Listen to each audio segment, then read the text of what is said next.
Capítulo 4, ele fala sobre as revoltas que ocorreram durante a República Oligárquica.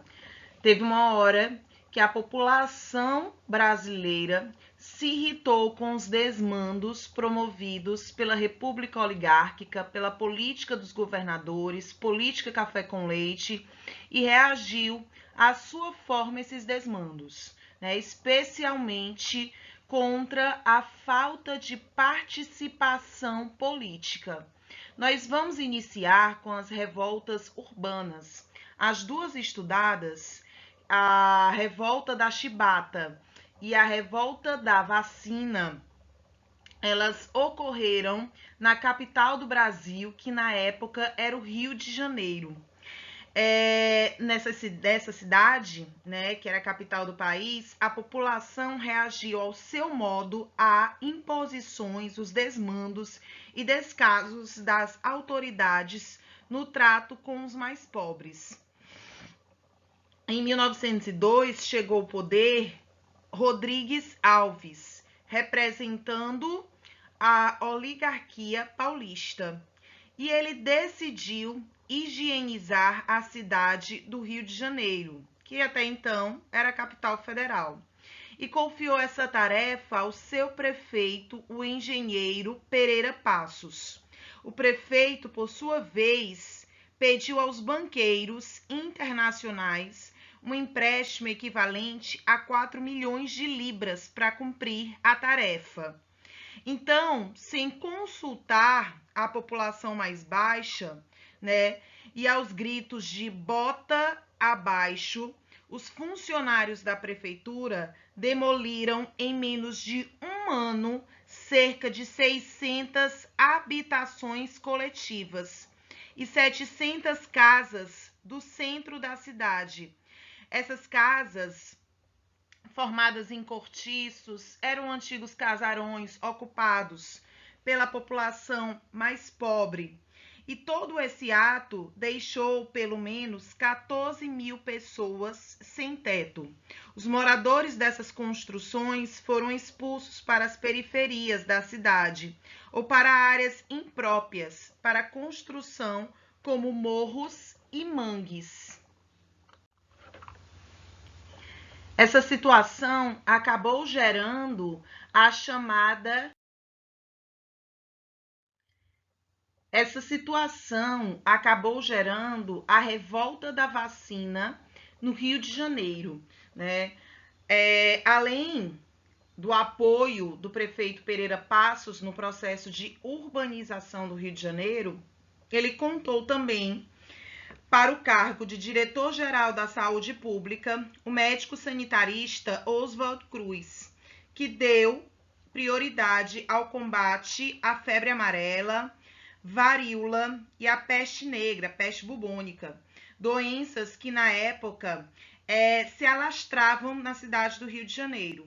Em 1904, um projeto de lei que defendia a obrigatoriedade da vacina contra a varíola dividiu e agitou a sociedade carioca. O governo argumentava que a vacinação era indispensável à saúde pública, que ela tinha sido adotada com sucesso na Alemanha, na França, na Itália. Só que tinha um detalhe: as pessoas deveriam ter o direito de escolher se elas queriam ser vacinadas. E o mais importante de tudo é que simplesmente não houve uma campanha de conscientização. Não existiam meios de comunicação que chegasse às classes mais baixas, né? Boa parte da população era analfabeta, não sabia como funcionava a vacina. Então, na verdade, as pessoas não confiavam nessa metodologia. E mais, os funcionários, enfermeiros e policiais podiam usar da violência para forçar as pessoas a serem vacinadas. Então, foi por isso que em 1904 a lei da vacina obrigatória autorizou os funcionários da saúde a vacinarem contra a varíola todos os brasileiros a partir de 6 meses de idade. 10 dias depois, Oswald Cruz regulamentou a aplicação da vacina.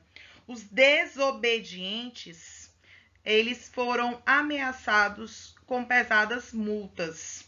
Então, gente, eu quero que vocês compreendam que a revolta da vacina, ela teve como causas, principalmente, quais foram as causas da revolta da vacina? Não foi somente a vacinação obrigatória, né? Digamos que a vacinação obrigatória foi o estopim, né? A primeira causa foi o projeto de modernização do Rio de Janeiro, feito de forma autoritária, onde as casas eram invadidas, vasculhadas e muitas vezes demolidas, que jogou a população mais pobre para a periferia, especialmente para os morros cariocas. E aí, depois dessa causa, nós temos, claro, a vacinação obrigatória, que não foi feita com nenhum esclarecimento sobre a importância dessa vacina ou da higiene. Então, eu posso dizer que as demolições, o alto custo de vida e a obrigatoriedade da vacina levaram a uma explosão de revolta popular chamada Revolta da Vacina. Armados de paus e pedras, pedaços de ferros, os populares enfrentaram a polícia armada de carabinas no centro e em vários bairros do Rio de Janeiro. A cidade se transformou em uma praça de guerra. 3.000 pessoas avançaram em direção ao Palácio do Catete, sede da presidência, gritando palavras de ordem contra o governo, a polícia e a obrigatoriedade da vacina. O governo, por sua vez, reagiu, pedindo apoio ao Exército e à Marinha, e ordenou o bombardeio de bairros e áreas costeiras, bairros operários e áreas costeiras. A resistência popular foi tão intensa que no dia 16 de novembro daquele mesmo ano, o governo voltou atrás e revogou a obrigatoriedade da vacina. Diante disso, a revolta acabou. Com a situação sob controle, o governo partiu para a vingança. Ele prendeu civis e militares rebeldes e lançou-os nos porões de um navio com destino à selva amazônica. Outra revolta, né, que o Rio de Janeiro enfrentou nesse período foi a revolta da Chibata. Né? É muito importante compreender a importância dessa revolta na Primeira República, que começou no mar, né? Essa revolta começou no mar e foi liderada por marinheiros, entre os quais havia um grande número de afrodescendentes. Já os oficiais da Marinha de Guerra eram, em sua maioria, membros de famílias ricas e poderosas que tinham tido a serviço negros ou mestiços nas condições de escravos ou libertos. Gente, depois da proclamação da República, a Marinha Brasileira modernizou-se, comprou navios novos, fabricados em estaleiros da Inglaterra, mas o seu código disciplinar continuou semelhante ao dos navios da escravidão. Faltas leves eram punidas com prisão a pão e água por 3 dias. Faltas graves com 25 chibatadas.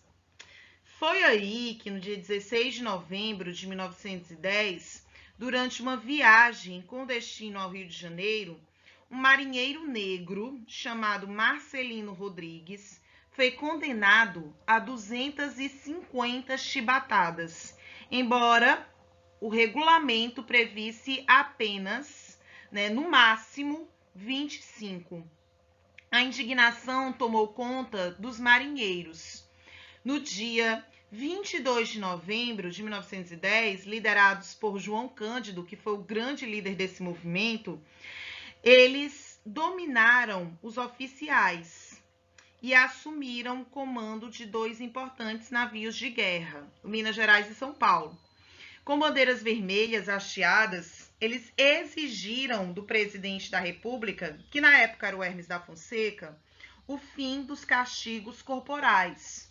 Eles exigiram melhores salários e melhor alimentação e pediram também o perdão aos participantes da revolta. A gente chama anistia na revolta. Surpreendido e sem força para enfrentar os rebeldes, que tinham canhões de navios apontados para o Rio de Janeiro, o governo concordou, deu ok, pelo menos inicialmente, em suprimir os castigos corporais, como as chibatadas na Marinha de Guerra, e em conceder a anistia aos amontinados, caso se restabelecesse a ordem e a hierarquia. E aí os marinheiros cumpriram sua parte do acordo. Desceram as bandeiras vermelhas do mastro e devolveram o comando dos navios aos oficiais. Acontece que o governo não cumpriu sua palavra.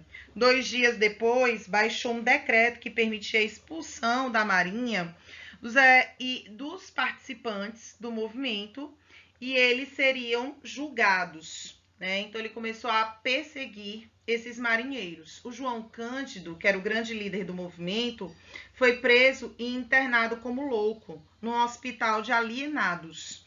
Ao deixar o hospital, ele foi expulso da Marinha. Ex-presidiário, pobre e negro, João Cândido encontrou dificuldades para arranjar um emprego. Ele morreu aos 89 anos, sem patente militar e sem aposentadoria, vendendo peixe no Rio de Janeiro.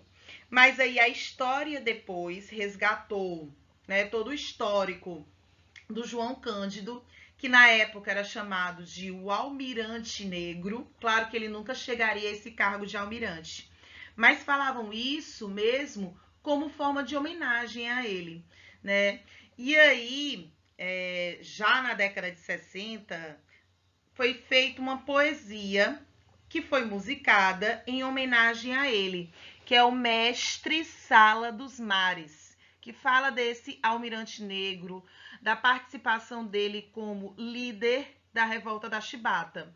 Eu quero que vocês percebam essa poesia que foi posta nesse slide, porque ela cai muito em provas de vestibulares. Eles colocam a poesia e perguntam qual foi a revolta. Revolta da Chibata. Quais foram as causas? Foi uma revolta contra os baixos salários e os castigos corporais na Marinha, em relação aos afrodescendentes. Não esqueçam essa dica e leiam essa poesia, ok? Nos vemos nos próximos slides.